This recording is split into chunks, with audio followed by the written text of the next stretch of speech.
Hi అండి. Welcome back to our channel Pooja homemade cakes. ఈరోజైతే నా కేక్ ఆర్డర్ వచ్చేసి 1 కేజీ బ్లాక్ ఫారెస్ట్ కేక్ అండి. దానికోసం అయితే నేను 1 కేజీ స్పాంజ్ అనేది రెడీ చేసుకుని 3 లేయర్స్ అనేవి కట్ చేసుకున్నానండి. వీడియోలో చూపిస్తున్నాను కదండి, ఆ విధంగా నేను 3 లేయర్స్ అనేవి కట్ చేసుకున్నాను అనమాట. ఇదైతే మనకి కేక్ ఆర్డర్ అనేది మౌనిక పబ్లికేషన్స్ అని ఇన్స్టా పేజ్ వాళ్ళే ఆర్డర్ ఇచ్చారండి. సో కేక్ టేస్ట్ అనేది ఒకసారి మన దగ్గర తీసుకున్నారు, కేక్ టేస్ట్ బాగుందని చెప్పి మళ్ళీ సెకండ్ టైం అనేది ఆర్డర్ ఇచ్చారనమాట. సో నేనైతే బ్లాక్ ఫారెస్ట్ కేక్ ఫిల్లింగ్స్ అనేవి ఎలా చేస్తాను అనేది నేను ఈ వీడియోలో అయితే చూపిస్తానండి. చిన్న చిన్న టిప్స్ అనేవి కూడా ఉంటాయి, ఫుల్గా వీడియో అనేది చూడండి. అండ్ మన ఛానల్ని ఫస్ట్ టైం ఎవరైతే చూస్తున్నారో వాళ్ళైతే లైక్ చేసి సబ్స్క్రైబ్ అయితే చేసుకోవడం అయితే మర్చిపోకండి. నాది ఒక చిన్న స్మాల్ రిక్వెస్ట్ అండి. చాలామంది వీడియోస్ అనేవి చూస్తున్నారు, రీచ్ అనేది ఉంటుంది కానీ బట్ ఏంటంటే చాలామంది సబ్స్క్రైబ్ చేసుకొని లైక్ అయితే చేయట్లేదని. ప్లీజ్ సబ్స్క్రైబ్ చేసుకొని లైక్ అయితే కొట్టండి. ఈ వీడియో అనేది ఇంకొంతమందికి అయితే రీచ్ అవుతుందండి. సో ఇప్పుడైతే నేను వీడియోలోకి వెళ్ళిపోదాం. ఇదైతే నేను చెప్పాను కదండి మీకు బ్లాక్ ఫారెస్ట్ కేక్ అని. సో దానికోసం నేను 1 కేజీ చాక్లెట్ స్పాంజ్ తీసుకున్నాను.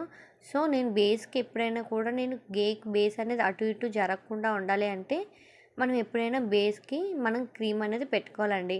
అప్పుడు మనం ఫినిషింగ్ చేసేటప్పుడు చాలా ఈజీగా ఉంటుందన్నమాట. సో ఈ టిప్ అనేది ఎవరు మిస్ అవ్వకండి. సో నెక్స్ట్ వచ్చేసి మనం బేస్ పెట్టిన తర్వాత షుగర్ వాటర్తో సోక్ చేయాలండి. కూల్ కేక్స్ కదండి, మనం షుగర్ వాటర్తో సోక్ చేయాలన్నమాట. సో నేను వీడియోలో చూపించాను కదండి, ఆ విధంగా సోక్ చేసుకొని నేనైతే ప్లెయిన్ షుగర్ వాటర్తోనే సోక్ చేసుకుంటానండి. సోక్ చేసుకొని నేను 1 ఇంచ్ కానీ లేదంటే 1/2 ఇంచ్ కానీ నేను విప్పింగ్ క్రీమ్ అనేది పెట్టుకుంటాను కేక్ బేస్ బట్టి. సో తర్వాత స్ట్రాబెర్రీ క్రష్ అనేది ఇక్కడ యాడ్ చేసుకున్నాను. నేను ఎప్పుడైనా సరే బ్లాక్ ఫారెస్ట్ కేక్స్కి స్ట్రాబెర్రీ క్రష్ అని యూజ్ చేస్తానండి ఫిల్లింగ్స్లో. కేక్ టేస్ట్ కూడా చాలా బాగుంటుందండి. ఒకసారి ఇంట్లో ట్రై చేయండి, చాలా అంటే చాలా బాగుంటుందన్నమాట.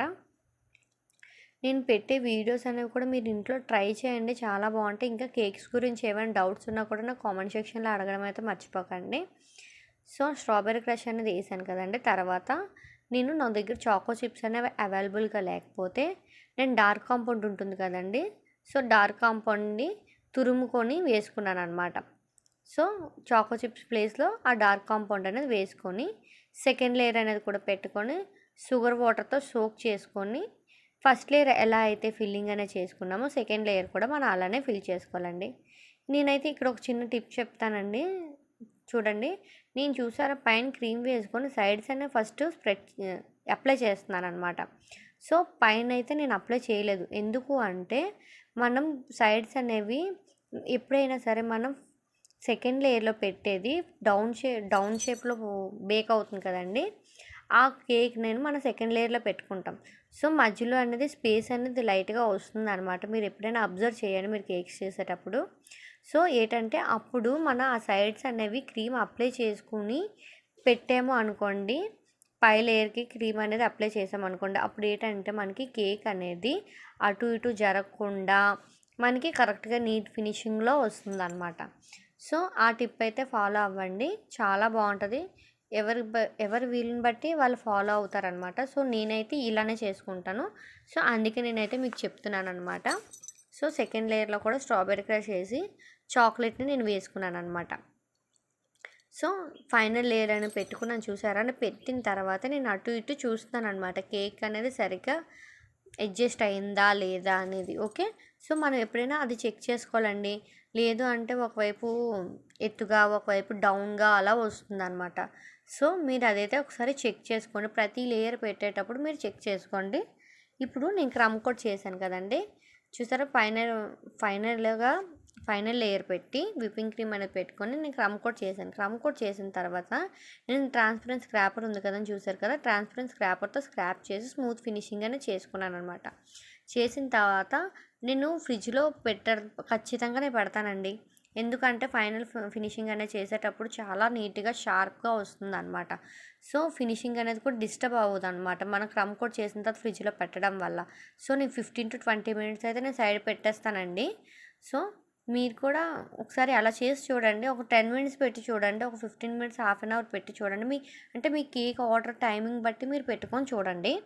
సో సైడ్స్ అనేవి స్ప్రెడ్ చేసుకుంటూ పైన లేయర్ అనేది పెట్టుకుంటూ, పైన క్రీమ్ అనేది పెట్టుకుంటూ సైడ్స్ అనేవి అడ్జస్ట్ చేసుకుంటూ నేను స్మూత్ ఫినిషింగ్ అనేది ఇచ్చాననమాట. మనం ఎప్పుడైనా క్రీమ్ పెట్టుకొని చేసేటప్పుడు షార్ప్ ఎడ్జెస్ ఎలా చేసుకోవాలనేది కూడా మీరు ఒక 2-3 కేక్స్ అనేవి చేస్తే మీకే అలవాటయిపోతుందండి.